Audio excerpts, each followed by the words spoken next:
Assalamualaikum warahmatullahi wabarakatuh. Saya atas nama Muhammad Fadli Pratama, kelas D1 dengan NIM 13020020040 akan menjelaskan tentang tugas 1 rekayasa perangkat lunak saya yang berjudul penerapan model waterfall pada sistem informasi rawat jalan dengan kartu pasien berbarcode studi kasus Puskesmas Kenanga Sungai Liat.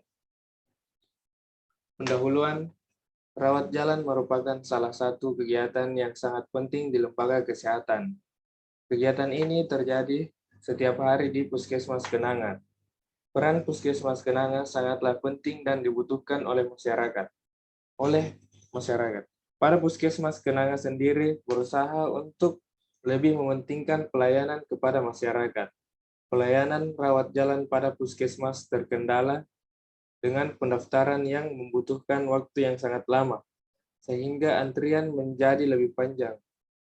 Kartu rekam medik pun sulit dicari karena didata dari nama pasien yang bisa jadi namanya sama, dan laporan yang isinya sering salah karena hanya berupa rekapan.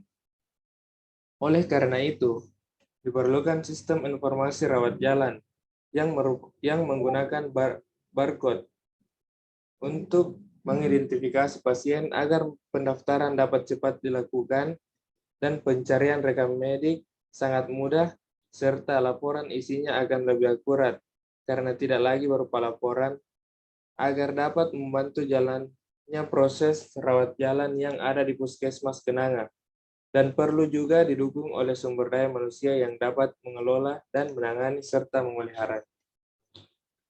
Identifikasi masalah. Masalah-masalah yang terjadi pada Puskesmas Kenanga antara lain 1. Pendaftaran pasien masih dilakukan secara manual. 2. Pencarian kartu rekam medik masih membutuhkan waktu yang sangat lama. 3. Pembuatan laporan rawat jalan masih dilakukan secara manual. 4. Laporan jumlah pasien dan laporan pemakaian obat serta permintaan obat dijadikan satu, sehingga bingung untuk melihat informasi sesuai kebutuhannya. Tujuan penelitian. Adapun tujuan dari penelitian ini adalah 1. Pendaftaran bisa diproses dengan cepat tanpa harus antri yang panjang. 2. Pencarian kartu rekam medik dapat dilakukan dengan mudah. 3. Mempermudah dalam pembuatan laporan rawat jalan. 4. Serta sistem rawat jalan terintegrasi dengan baik. Metode penelitian. Metode penelitian yang digunakan adalah metode waterfall, di mana metode ini merupakan model pengembangan yang terdiri dari tahapan analisis, perencanaan, pengkodean perangkat lunak, dan pengujian, sehingga kebutuhan Puskesmas Kenanga dapat didefinisikan sesuai dengan kebutuhan pihak yang terlibat, di mana pada tahap analisis dilakukan dengan cara menganalisa dokumen yang digunakan di Puskesmas Kenanga dan apa di Puskesmas Kenanga dan apa kebutuhan yang diinginkan oleh pihak yang menggunakan sistem dapat diketahui dengan cara wawancara dan observasi. Tahap perancangan dilakukan dengan cara merancang basis data kebutuhan data dalam sistem dan merancang graphical user interface atau GUI yang merupakan penghubung antar user dan sistem informasi. Tahap pengkodean dilakukan dengan cara mendevelopment bahasa pemrograman menggunakan Visual Basic Net. Setelah pengkodean, perangkat lunak dilanjutkan dengan pengujian sistem yang sudah dibuat, apakah sudah sesuai antara kebutuhan dan keluaran yang dihasilkan oleh sistem informasi.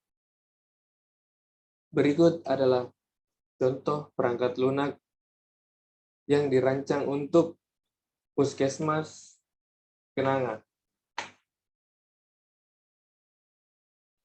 dan basis data yang dirancang untuk Puskesmas Kenanga Sungai Liat. Untuk Puskesmas Kenanga Sungai Liat. Dan berikut adalah flowchart untuk Puskesmas Kenanga Sungai Liat. Proses rawat jalan Puskesmas Kenanga terbagi 3, yaitu bagian pendaftaran, bagian gudang, dan bagian dokter. Bagian pendaftaran mengatur entry pendaftaran dan entry dokter. Bagian gudang mengatur entry obat dan cetak laporan pemakaian obat. Bagian dokter mengatur entry diagnosa, cetak pemeriksaan, cetak konsultasi lanjut, dan cetak resep. Kesimpulannya yaitu satu, dengan adanya penerapan sistem informasi rawat jalan dengan kartu berbarcode, maka pendaftaran dapat dilakukan dengan cepat, tanpa harus melakukan pencatatan di buku lagi untuk data pasien dan kunjungan pasiennya. Dua, sistem informasi dapat mempermudah melakukan pencarian kartu rekam medik, hanya dengan melakukan scan terhadap kartu pasiennya saja. Tiga, laporan dapat dicetak kapan saja, sesuai waktu dengan kebutuhan dengan menggunakan periode yang dibutuhkan. 4. Apabila terjadi kesalahan, maka dapat dicek siapa yang melakukan kesalahannya, karena sistem menggunakan sistem user login dan user terintegrasi, dan sudah terintegrasi dengan baik. Sekian, terima kasih. Mohon maaf apabila ada kesalahan dalam penyebutan kata. Saya Muhammad Fadli Pratama mohon maaf yang sebesar-besarnya apabila ada kesalahan atau pengucapan saya yang kurang jelas. Assalamualaikum warahmatullahi wabarakatuh.